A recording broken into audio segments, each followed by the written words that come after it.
Bonjour. Dans ce chapitre d'électrotechnique, nous allons parler des puissances électriques d'un dipôle en régime alternatif permanent et donc en régime sinusoïdal. Nous commençons par nous rappeler de la puissance active en régime continu. Donc en régime continu, nous n'avons qu'une résistance et nous avons la puissance P égale VI égale RI au carré égale V au carré divisé par R. Dans un régime alternatif sinusoïdal, nous avons la valeur de la tension instantanée V racine de 2 cosinus oméga t et le courant instantané égale I racine de 2 cosinus oméga t moins phi, le déphasage. Notons aussi que les valeurs de grand V et de grand I sont les valeurs efficaces de la tension et du courant. Donc le calcul de la puissance instantanée, c'est la multiplication de ces deux valeurs-là. Et donc c'est 2VI cosinus oméga t moins phi. Si je développe les cosinus, je vais avoir VI cosinus phi plus VI cosinus de oméga t moins phi. Donc si je regarde le premier terme qui est ici, je vois très bien que c'est un terme qui est indépendant du temps. Mais qu'est-ce que ça veut dire? Une valeur dans une puissance qui est indépendante du temps, ça veut dire que c'est une valeur qui n'a pas une moyenne nulle, tout comme la tension et le courant. C'est une valeur qui va augmenter indéfiniment dans le temps. Ça veut dire que c'est la partie de la puissance que je vais appeler grand P, que je vais appeler la puissance réelle. Et c'est celle qui va me fournir plus tard la puissance mécanique. Et donc c'est elle qui va faire l'action dans mon circuit électrique. Je vais l'appeler une puissance réelle, soit une puissance active, et soit la puissance moyenne parce que effectivement elle est la moyenne de la puissance instantanée parce que le deuxième terme a une moyenne nulle. Donc là, le second terme est une puissance qui va fluctuer à une fréquence qui est le double de la fréquence de la tension et du courant. Sa valeur moyenne est nulle et donc on va l'appeler un P arrondi parce qu'elle n'est pas tout à fait vraiment une puissance. C'est une puissance qui n'a pas un effet sur mon projet, sur ma machine. C'est une puissance qui va seulement fluctuer autour de la moyenne qui est créée par le premier terme. Elle va par contre avoir un effet nuisible et on va le discuter un peu plus tard.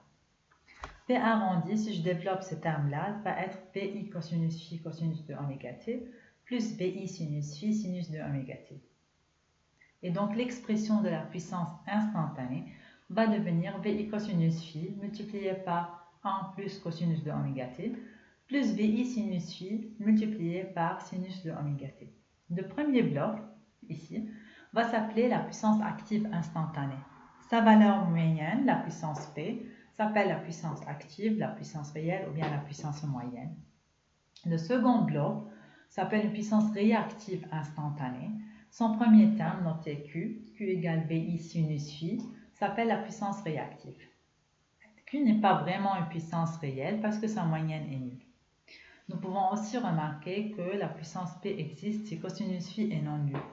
Et cosinus phi est non nul, ça veut dire pour un angle phi qui n'est pas égal à plus ou moins pi sur 2.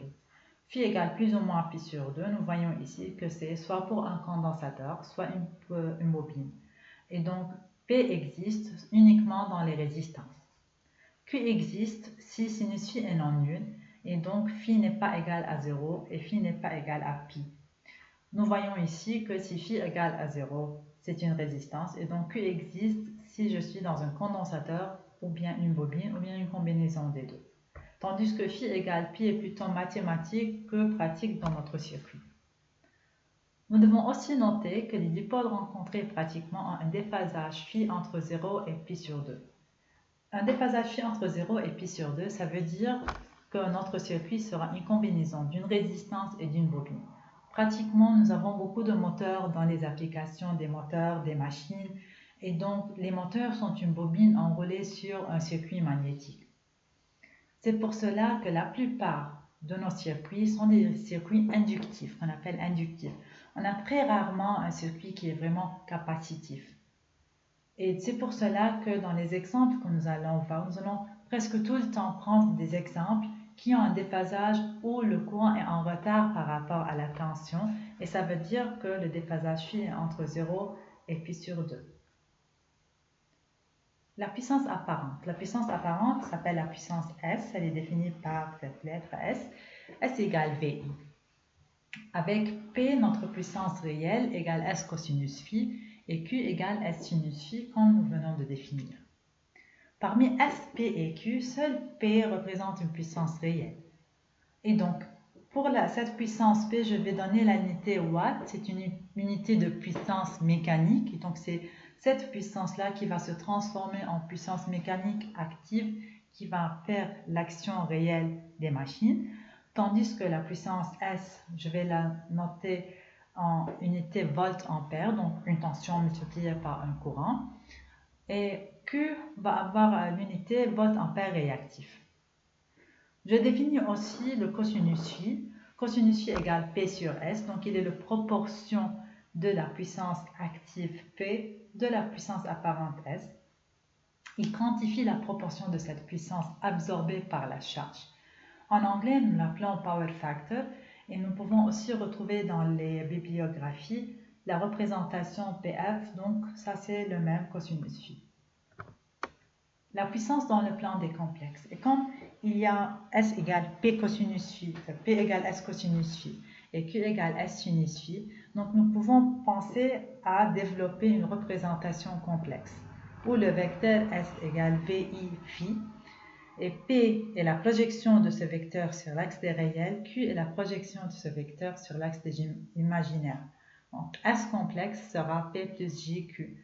Et ça tombe bien pour nous parce que nous avons déjà dit que Q n'est pas vraiment une puissance. Nous pouvons vraiment l'appeler la puissance imaginaire.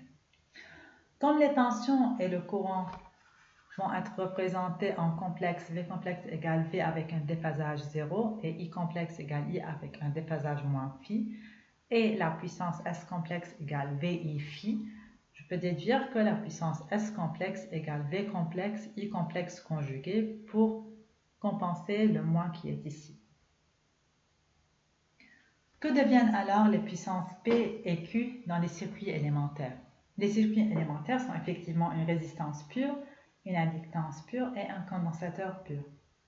Dans une résistance pure, phi égale R0, et donc P égale VI cosinus phi égale à 1, donc égale à VI, égale RI carré, égale V au carré divisé par R.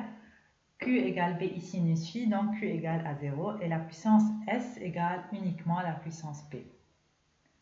Dans une inductance, phi égale à pi sur 2.